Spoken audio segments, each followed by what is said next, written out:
sukacita? Amin. Hari ini kita harus bersukacita karena 169 tahun kita hidup dalam kemenangan Injil di atas tanah Papua yang disebut tanah Injil. Mari kita saling bersalaman dulu, satu dengan yang lain, katakan selamat merayakan ulang tahun pekabaran Injil hari ini. Tuhan berkati kita, Tuhan berkati Papua, terus berjuang di dalam pekerjaan pemerintahan Injil. Tuhan, ada kata-kata dari Otto, sebuah doa sebelum ia meninggal di Kuawi pada 9 November 1862. Otto berdoa begini, sungguh alangkah bahagianya hatiku jika kelak di surga nanti saya bertemu dengan salah seorang dari mereka yang adalah buah dari pekerjaan. Jemaat Tuhan, baik Otto maupun Geisler, mereka percaya dalam iman, pengharapan dan kasih bahwa meskipun mereka mati sebagai martir dalam pekerjaan pemberitaan Injil, tetapi Injil yang ditaburkan itu tidak akan sia-sia. Mereka percaya Injil itu akan berbuah, dan keyakinan iman mereka itu benar. Hari ini kita ada dalam perayaan 169 tahun pekabaran Injil. Saya, ibu bapak, saudara-saudara semua, kita semua yang mendiami tanah ini, orang-orang percaya di atas tanah Papua, kita adalah buah dari pekerjaan pemberitaan Injil. Kita ini jawaban dari doa Otto itu. Jadi mari kita bergerak bersama dalam misi Allah untuk pekabaran Injil, bukan saja di Papua, di rumah kita, bukan saja di jemaat kita, tetapi juga ke seluruh dunia, seperti tema khotbah kita hari ini, pemberdayaan Papua untuk penginjilan bagi dunia. Pemberdayaan Papua untuk penginjilan bagi dunia. Jemaat Tuhan, dalam suratnya untuk jemaat di Kolose, Paulus juga percaya kuasa kemenangan Injil yang terus berakar, bertumbuh dan berbuah di tengah kehidupan jemaat. Paulus memberi nasihat, kalau sudah menerima Injil, sudah bertumbuh dalam Injil, maka tetaplah dalam pengenalan akan Injil itu.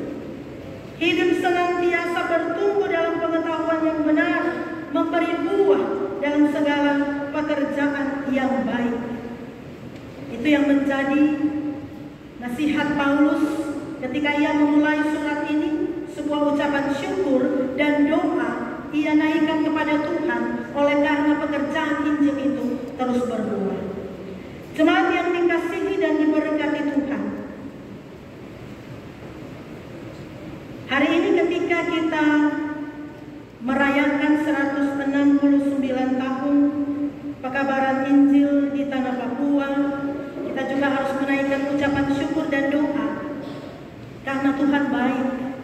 Tuhan berkati Papua, Tuhan selamatkan kita, dan api Injil itu terus berkobar, perahu Injil itu terus berlayar menuju labuhan yang Tuhan tentukan. Nah, ibu bapak yang dikasihi dan diberkati Tuhan, sesungguhnya bukan saja pekerjaan pemberitaan Injil itu yang tidak mudah, tetapi juga perjalanan Otto dan Geisler dari Jerman itu juga memakan waktu yang tidak mudah.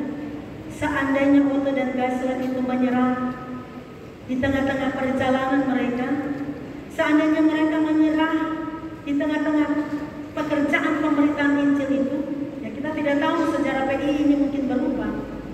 Tetapi atas orang-orang yang setia, yang tidak pernah menyerah itu, Injil berbuah karena kuasa Allah.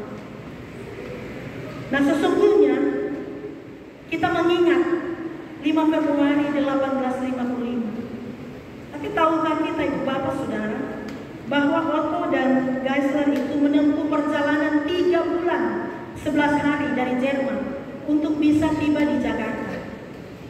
Ya, zaman itu belum ada alat transportasi yang canggih seperti sekarang. Jadi harus menempuh waktu 3 bulan 11 hari Tentu bukan perjalanan yang mudah, perjalanan yang penuh bahaya, tetapi Tuhan pelihara. Lalu mereka tiba di Batavia yang sekarang disebut Jakarta itu pada 7 Oktober 1852. Berarti masih berapa tahun lagi ya? Masih 3 tahun lagi untuk bisa tiba di Papua. Dan pada 9 Mei 1854 itu baru mereka mulai berlayar menuju Ternate. Jadi bukan perjalanan yang mudah oleh 2 orang anak muda itu. Sampai tiba pada 5 Februari 1855 pada hari Minggu pagi jam 6 di tanah ini, di Pulau Mansinam, dengan doa, dengan nama Tuhan kami menginjak tanah ini. Itu pekerjaan Allah yang luar biasa, Ibu Bapak Saudara. Karena itu, ketika kita belajar dari surat Paulus kepada jemaat di Kolose, tapi juga dari sejarah pekabaran Injil di tanah Papua, dan kita selalu menggaungkan, menyebut Papua berarti menyebut Injil, karena tanah ini, karena orang-orang yang mendiami tanah ini sudah dimenangkan oleh Injil Kristus. Mari kita merenung, apakah perkataan, tindakan, pikiran kita berpadanan dengan Injil Tuhan. Kalau Otto dan Geisler saja setia sampai akhir, Otto mati di Kuali, Geisler pulang ke Jerman dan meninggal di sana. Tapi mereka membuktikan kesungguhan dan kesetiaan pada panggilan Tuhan. Jadi Ibu Bapak Saudara, Kolose sudah menjadi alamat pemberitaan Injil oleh Epafras, tapi juga oleh Paulus dan Timotius. Papua sudah menjadi alamat pekabaran Injil Otto dan Geisler, para sendeling.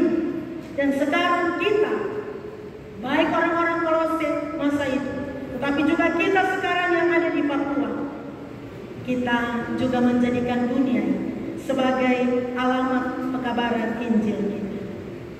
Dalam kuasa kemenangan Injil, Kristus memenangkan kita supaya kita hidup keluar dari kegelapan, meninggalkan kehidupan yang lama, berubah dengan Injil itu. Kalau kita belum berubah karena Injil itu, sia-sia 169 tahun. Mari berubah dan bergerak bersama, karena Tuhan memberikan daya dan kuasanya bagi kita. Sama seperti yang diberikan kepada Paulus, sama seperti yang diberikan juga kepada Otto dan Geisler, kepada semua yang bekerja di atas tanah ini. Demikian juga kepada kita. Ia memberdayakan kita dalam pekabaran Injil sampai sekarang, supaya kita terus mengabarkan Injil bagi dunia. Bapak Saudara, ketika Otto dan Geisler datang, mereka tidak tahu apa yang akan terjadi di sini. Tetapi dalam iman mereka percaya, meskipun tanah Papua itu disebut gelap, tanpa harapan, tapi mereka yakin Tuhan bisa ubah Papua. Sampai hari ini kita tidak boleh kehilangan keyakinan. Tuhan bisa mengubah Papua. Tuhan bisa mengubah Solo. Dari mana? Dari diri kita. Hiduplah berpadanan dengan Injil. Teruslah berbuah dalam segala pekerjaan baik dan bertumbuh dalam pengenalan yang benar tentang Allah, serta tekun dan bersabar pikul salib dalam pemberitaan Injil, supaya Injil ini terus bertumbuh. Selamat merayakan 169 tahun pekabaran Injil di tanah Papua. Tuhan